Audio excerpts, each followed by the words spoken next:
Good evening, all my dear friends, and thank you for once again joining us for our bi-weekly live stream for our guided meditation and Dharma talk here with the Blue Lotus Meditation and Mindfulness Center, located here in beautiful central Minnesota. Minnesota, if that's what you like to say. Some people say it with their regional accent, and I think it's so lovely how just listening to how people talk. It's really important listening to what they say and how they say certain phrases and words and so forth. So thank you once again for joining us. So today is September 5th, 2022. It's 6:01 p.m. here in the Central Time Zone where I am. And tonight's topic will be considering our vulnerabilities as strengths. So very often we try to hide what we feel are our weak points or where we may be vulnerable. But for tonight's talk, I'd ask that we consider different. Right? We'll kind of reverse that role around. We'll see where that takes us as we go along. But before we get into our Dharma talk, why don't we just begin with our wonderful guided meditation on recognizing needs. And so why don't we take a moment to begin and to settle our bodies into a comfortable position, whether it's sitting up or laying down, whatever works best for you is always what is needed. You may close your eyes or keep them slightly open with a soft focus. If you're sitting down, maybe looking a few feet in front of you, perhaps you just have your eyes closed. Breathe in. Pause. And slowly exhale. And while you sit or lay there, you're warmly invited to just allow that half smile to rest on your face as well.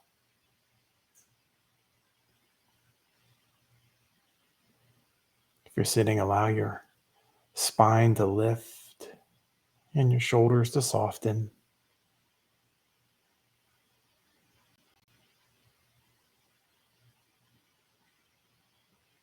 Soften your belly as you continue settling in.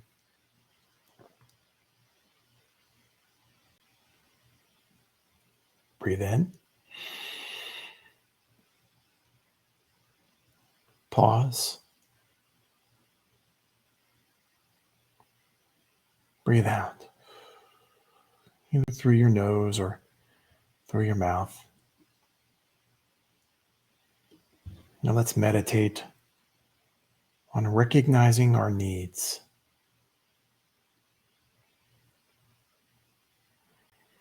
Go ahead and pick a location in the body where you can feel the body breathing. And just tune into that location and those senses, those sensations, just for a few moments.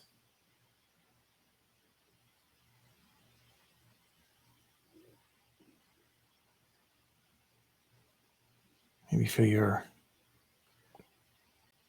rib cage moving up and down as you breathe, moving up as you inhale and falling as you exhale.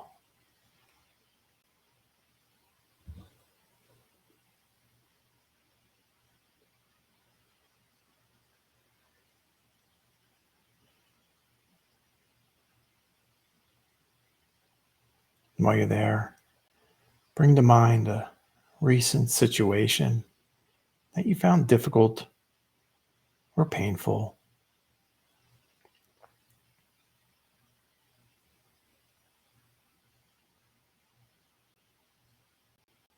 And then without falling too far into that story, acknowledge how this experience feels in this moment.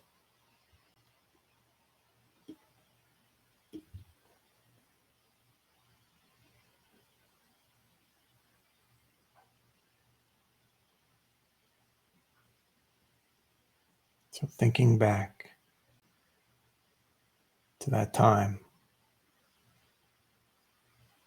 how does it feel now at this moment?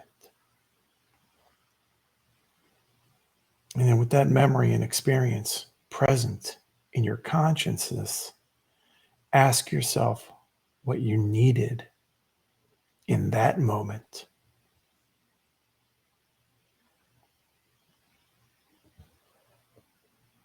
Focus on general emotions like compassion or understanding or insight, maybe even curiosity.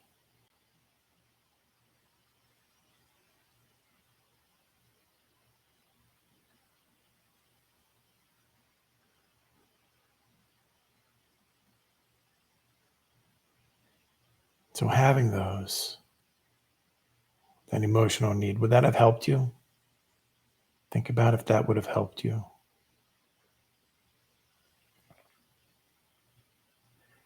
And then when a need pops up, say to yourself, I needed compassion. I needed understanding. Whatever that emotion was that you identified.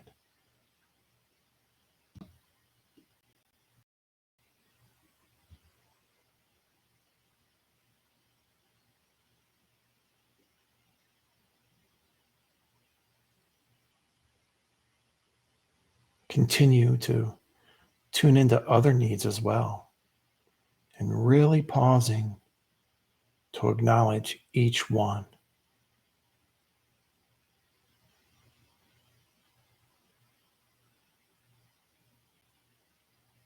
We'll pause here for a few moments so you can turn that awareness to your experience in the present moment. And breathe in.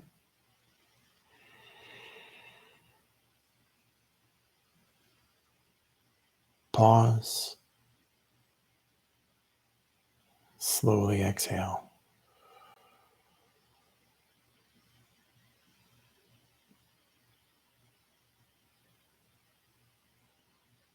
Refraining from stories and goals. Ask yourself what you need right now.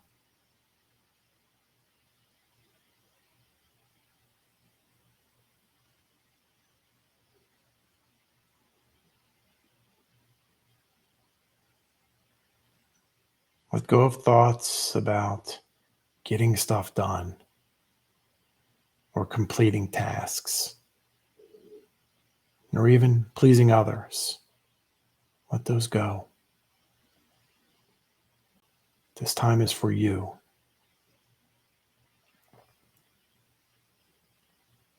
Breathe in.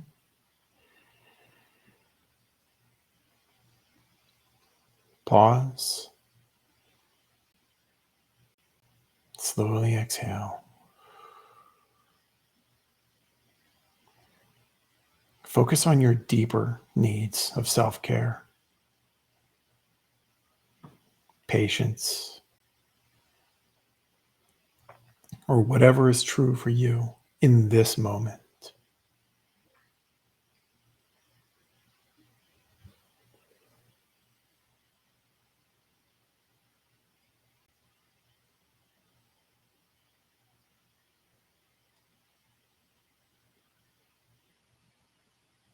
Maybe it's compassion. Maybe it's empathy. Maybe it's forgiveness.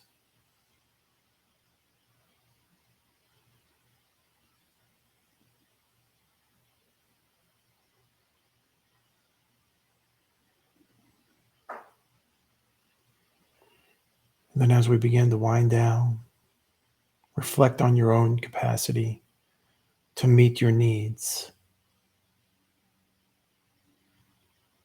Can you do something to meet those needs right now?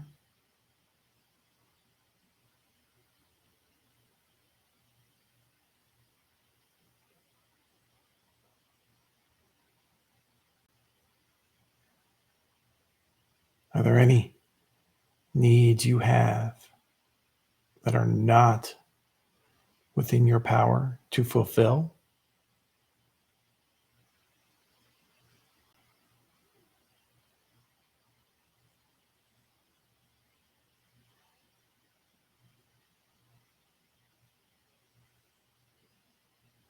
And for the next few moments, go ahead, offer yourself self-care and compassion and patience.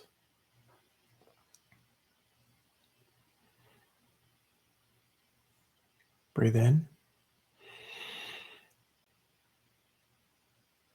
pause, slowly exhale.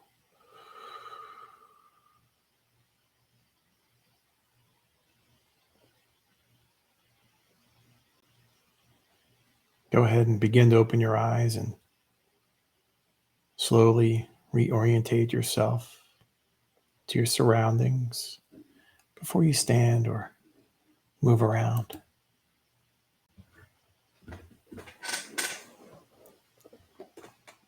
Wonderful. Recognizing our needs, right, is a strength, right? It's an awareness of ourselves.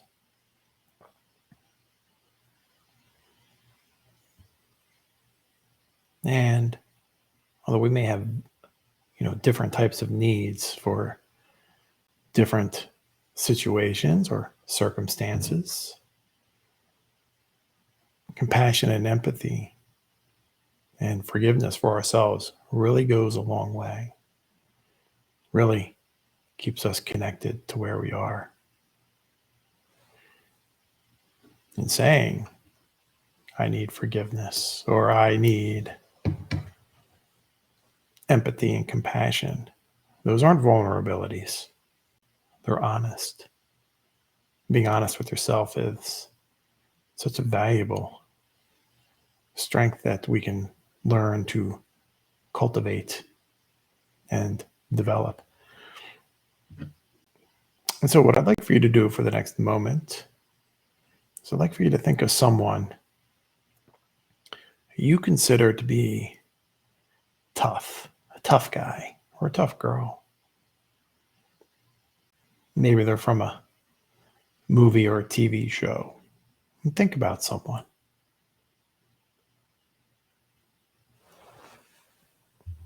Think about what made them tough.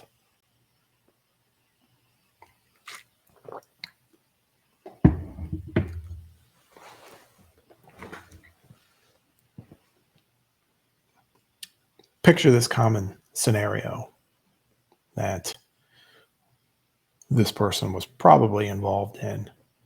Right? They walk into some type of an establishment. Doesn't matter. There's a slight exchange of heated words, right? Sometimes between another person and the character that you're thinking about. And then lo and behold, right, a fight breaks out. A physical altercation takes place due to just mere words of what someone said, right? Someone's honor or reputation needed to be preserved or defended by mere words.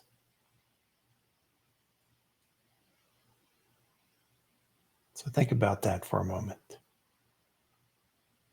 They never touched him or her.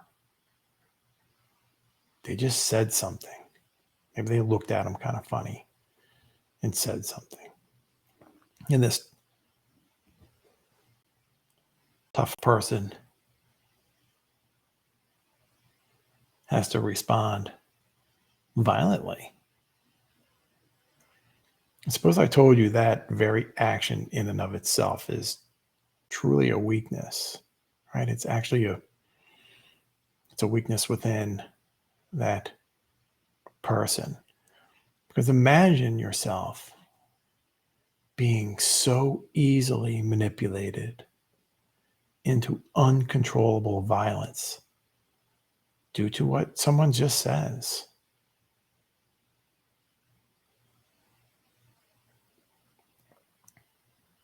And that is exactly what ego is and what ego does. It says you are easily at the beck and call over what someone else may say.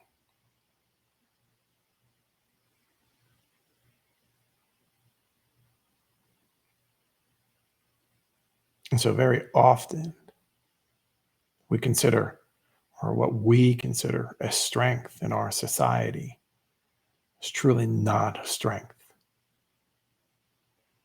It is not right action,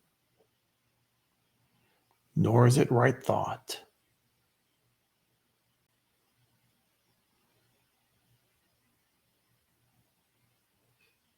Physically harming someone or not able to balance your emotional state, right? Over just words, certainly not right thought. So, what if we've been taught all our times, since we were younger, we're taught what we consider strengths are truly those weaknesses? Then wouldn't that mean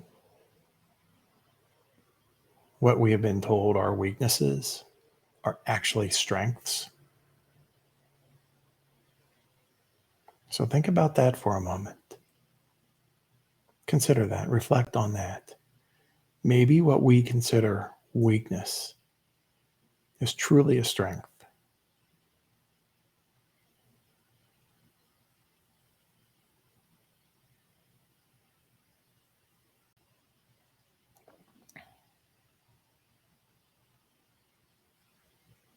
A couple examples we can kind of think about. And one being truthful about our feelings. Very often we try to hide our sadness or anger because we don't want others to know how we're feeling. And why is that?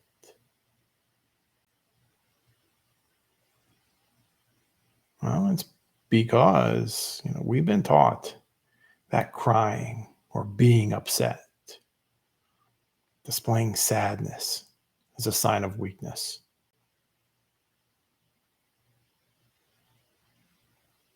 And good example is a saying that maybe we find something joyful and we cry, but maybe you've heard the saying, "Oh, somebody must be cutting onions."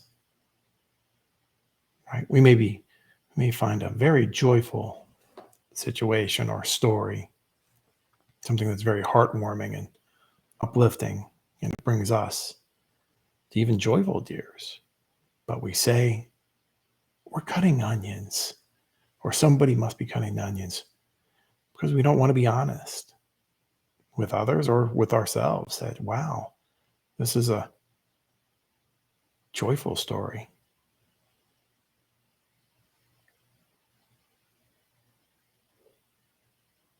So, but how can that be, right? That we have to feel shame or hiding our sadness or even overjoy sometimes when every human on the planet is capable of this emotion. That's why we have them.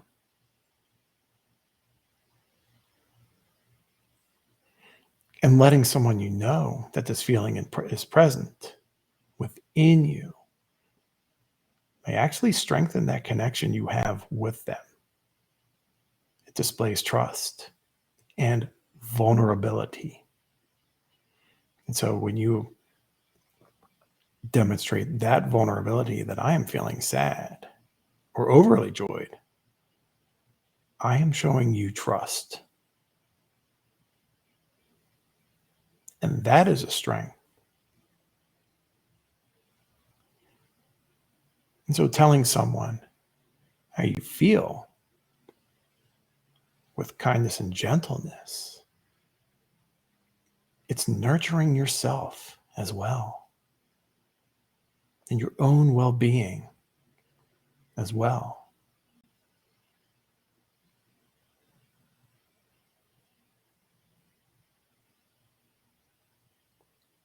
So that's a vulnerability that we have heard is a vulnerability, but is truly a strength. Develops trust and increases that bond between you and this other person.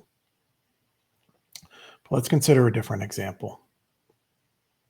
Someone calls you a bad name.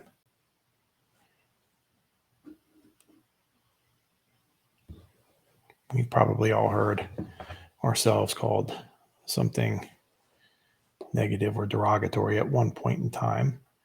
And so think about that. Think about, what was your first reaction? And your first reaction may have been to respond, right, by calling them something back, another bad name. Or in the case of the tough person that you thought of earlier, maybe there was a physical response just by words.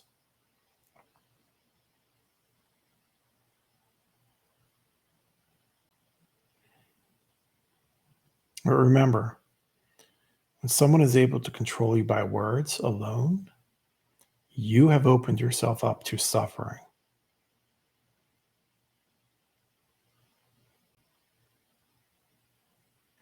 You are allowing yourself, your ego, to perhaps feel broken or cracked, threatened, needing to be defended, increasing your suffering. That other person is suffering too. People who are, people who are well balanced and at peace with themselves don't refer to others in derogatory terms. So instead, if something like that presents itself, or a situation presents itself, it's a wonderful time to allow ourselves to be vulnerable by not responding, practicing the non-doing, the non-being reactive.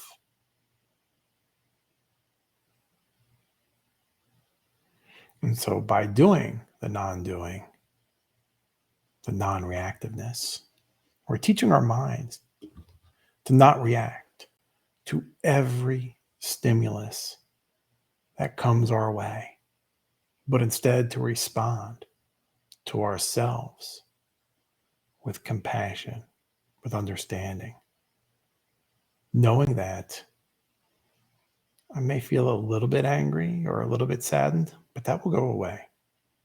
But I don't need to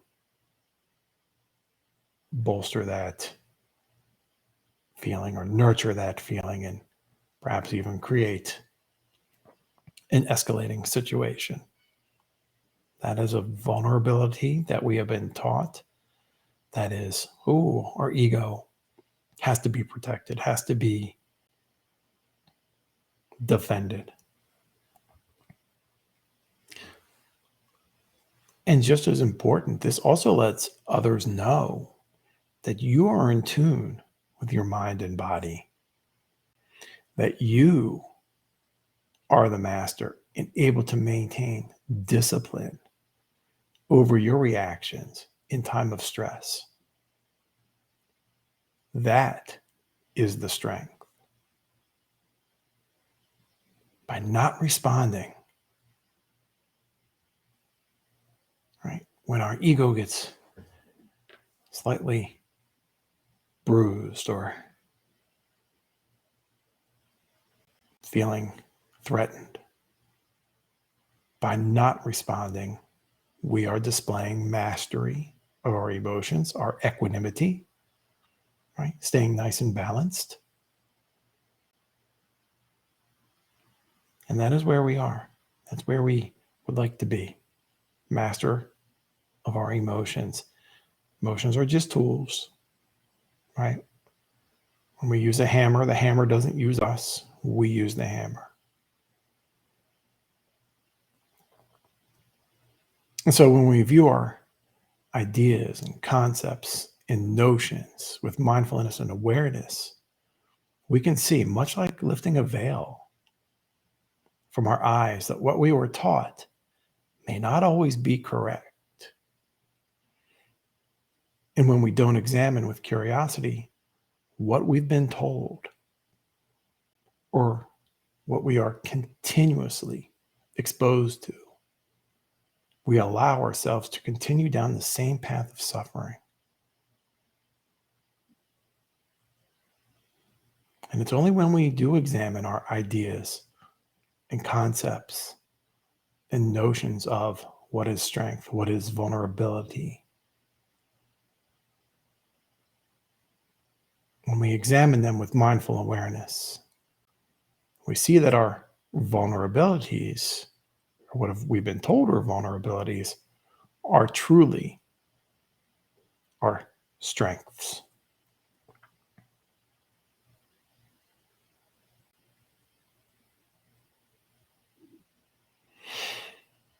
No, thank you, my friends. I hope you enjoyed this evening's guided meditation and Dharma talk. Our next Dharma talk will be on September 19th at 6 p.m. Central Time, and understanding failure and success with mindful awareness. What is going on there?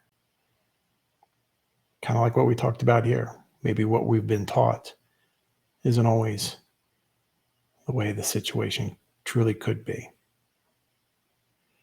Our final silent retreat for the season, September 25th, which is a Sunday, 7:30 a.m. until about 4:30.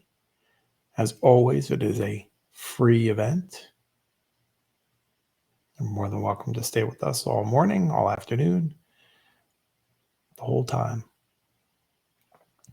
Also, our weekly sanghas, our healing sangha, our veteran sanghas, new beginning sanghas, rainbow and teen sangha, all throughout the week. Check out our website for free registration and for the necessary times that we can meet.